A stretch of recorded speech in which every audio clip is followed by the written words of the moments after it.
ሄሎ ሰላም አሌክስ፣ እንዴት ነህ? ሰላም እንደናንተሽ እንኳን ሰላም ቆየኸኝ። እኔ የደረሰኝ ለማጋራት ነው። አሜን። በፌስቡክ ዙሪያ ያለኝን ለማጋራት ነው ያየሁትና የደረሰኝ ኖ ያ በፌስቡክ ከ3 አመት በፊት ማለት ነው። በፌስቡክ ይመጣና እኔ ዱባይ ነበርኩኝ። ከዛ ያወራኛል። ከዛ በኋላ እኔ ማወራዋለሁ። በጣም እንዳፈቀረኝ በጣም እንደወደደኝ ምናምን ይነግረኛል። ከዛ ለ6 ወር እንደዛው እንጻጻፋለን ምናምን እንደሚወደኝ ምናምን ይነግረኛል። ቤቱን ሁሉ ነገር እናቱን እህቱን ሁሉ ያስተዋውቀኛል በኢሞ ማለት ነው። ከዛ እኔም አመንኩት ስል በፍቅር አይደለም ያመንኩት። እንደዛ እያወራን ምን ያደርገኛል ይመጣና እኔ እሺ ካላልኩት ራሱን እንደሚያጠፋ ራሱን እንደሚያመጣ ገመድ ሁላ ማለት ነው አምጥቶ ክፍል አላቸው። የሻሸመኔ ልጅ ነው ልጁ። ክላሱ ሄዶ ገመድ ሁላ ያሳየኛል እና በጣም ነው የሚያለቅሰው፣ በጣም ነው የሚያሳምንክ ማለት ነው በንግግሩ። ከዛ እኔ ጓደኛ አለኝ እኔ እንዴት ነው ይሄ ልጅ አሁን እምቢ ብለው ነፍስ በእኔ ምክንያት ይጠፋል ብዬ በጣም አሰብኩበት። ሰውን አዋየው ምናምን። እኔ አዲስ አበባ ጓደኛ ያለ ፍቅረኛ አለኝ ብሎ በቃ ይሄው ብሎ ወስኛለሁ ነው የሚለው። ገባክ? እናቱም ትመጣና እንዴት ልጄ ባንቺ ምክንያት እንዴት ልጣው እያለች እናቱም አለች እህቶቹም እንደነገርኩክ ገብርኤል እንደገና መጨረሻ ላይ አስቤ ለዚህኛው ጓደኛዬ ሳልነግረው እሱን እሺ አልኩት። ኔትወርክ ተቆረጠ።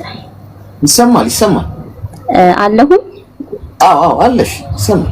ኦኬ አሁን እሺ አልኩትና ኦኬ ከዛ ፍቅሩን ተቀበልኩትና እሺ ብዬው አብረን እየቀጠልን እያለ ከፋቢል 1 አመት ምናምን ሆነን እኔ ኢትዮጵያ ሲሄድ ቤተሰብ ካወቀ ቤተሰብ ጋር ግዴታ ነው። ቤተሰብም ሳያቅ እሱን እሺ ብዬ ቀጥታ ምን አሰብኩኝ በዚህ አመት ተመራቂ ነኝ ምናምን ብሎ ሁሉ ነገር ማስረጃውን ሁሉ ነገር እንትን ብሎኛል። ከዛ ምን አሰብኩኝ ዳይሬክት እሱ ጋር ሄጄ ከሱ ጋር ህይወት ቀጥለን ከዛ ብር ልኬ ቤታችንን አሟልተን ምናምን እኔም ልኬለት ማለት ነው። ከዛ ህይወት እንደሚያወራው መስሎኝ ማለት ነው። በጣም ነው ያሳመነኝ። በቃ ትክክለኛ ሰው ነው ብዬ ነው ያመንኩት።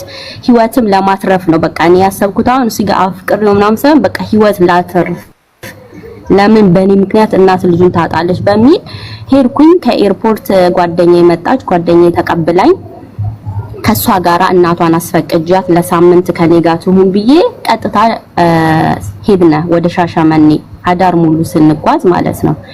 ከዛ እናቱም እህቱም ሁላቸውም መጥተው ተቀበሉኝ እኔ ማለት ነው። ከነ ጓደኛዬ ተቀበሉኝ። ሄድነ ምንድነው ሐሳብክ? ልጁ በጣም ጨዋ ነው በቃ የሚመስልክ፣ ህይወት ይቀጥላል። እሺ ናዝራዬ ምን እናርግ ምናምን አልኳት።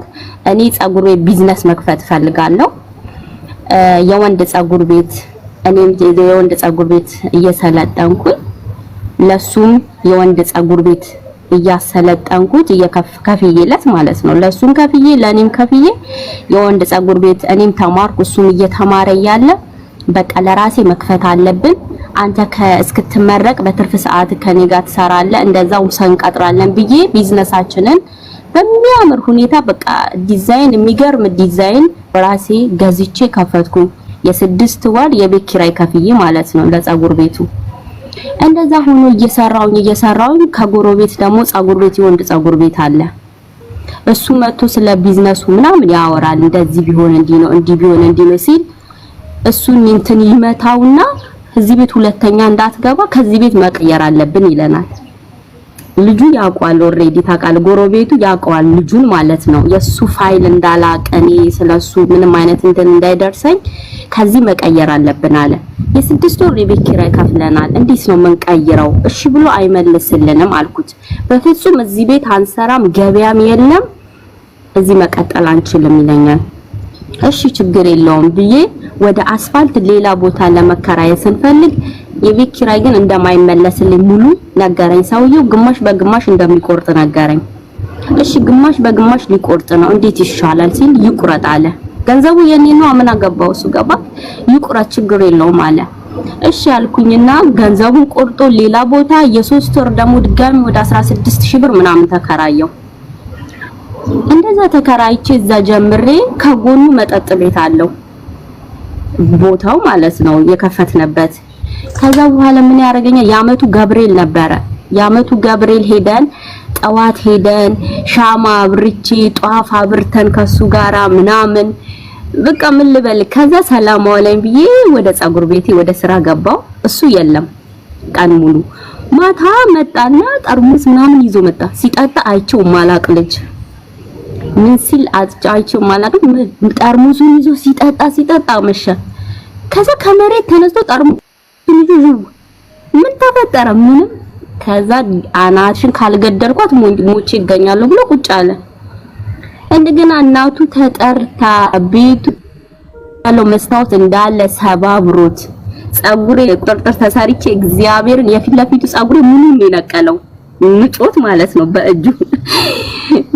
ፖሊስ ጎረምሳ ደርሶ ማለት ነው ጎረምሳ ደርሶ ተይዞ ልጁ አብሾ አለበት። ጋንጃው ምናምን የሚባል ነገር ይስባል። በጣም ነው የሚጠቀመው። እሱን እያኘከ ይመጣና በቃ እኔ አላቅም። እኔ የቤት እንደዚህ አይነት ወጣ ያልኩም ልጅ አይደለም ምንም አላቅም ስለዚህ አይነት ነገር። እየመጣ በቃ ልደብድብሽ አፈርድሜ። እኔ ለቤተሰብ አልተናገርኩም። ማጋ ልሂድ የት ልጠጋ? ጓደኛዬ ብቻ ነች የምታውቀው። አይሱዚ በ10000 ብር ተከራይተን እሱን ወደ እስር ቤት አስገብተ ነው በ10000 ብር አይሱዚ ተከራይተን ነብስ አውጪኝ። ከዛ በሌሊት ጭናን የወጣ ነው ወደ አዲስ አበባ ማለት ነው። እና ሰው ማመን በፍጹም አያስፈልግም። በተለይ የሚያለቅስ ወንድ የሚገልክ ወንድ እንደሆነ እርግጠኛ ሆናችሁ ነው ማመን ያለባችሁ። ሲቀጥል በፌስቡክ የሚመጣ በኢሞ የሚመጣ ወንድ በአጠቃላይ አስረግጬ ስነግራችሁ ፍቅር አያውቁም። ገንዘብክንና ሊገሉክ። እናቱ 100,000 ብር ተበድራኝ እስቲል እስካሁን ድረስ ማለት ነው እሷ እንኳን ሲል ልጅ እያለት አልመለሰችልኝም። እና በጣም ማስከፊ ነው። ተማሩ። በፍጹም ፌስቡክ ምናምን ነገር አትሂዱበት ልላችሁ ነው። አመሰግናለሁ አሌክስ። በጣም ነው የምወድክ ማከብርክ ወንድሜ። እሺ እናመሰግናለን። እሺ በጣም ጥሩ ኤክስፒሪየንስ ነው ነገርሽ። ተባረክሽ።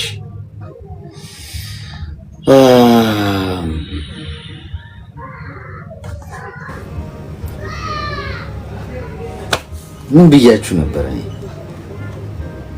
ቀደም ነግሬያችሁ ይኸው ገና ካፌ ሳልጨርስ የደረሰበት ሰው ራሱ መጥቶ ታንቋይ ትቀልባለህ እንዴ እንዳትሉኝ። አትሰሙማ። ሐቁን እኔ ነገርኳችሁ፣ ሌላ ሰው ነገራችሁ፣ ለውጥ አያመጣም። እውነት ነው ብያችኋለሁ። ሶሻል ሚዲያ ላይ የሚመጡ ሰዎች በማልቀስ ነው ልባችሁ ሊገዙት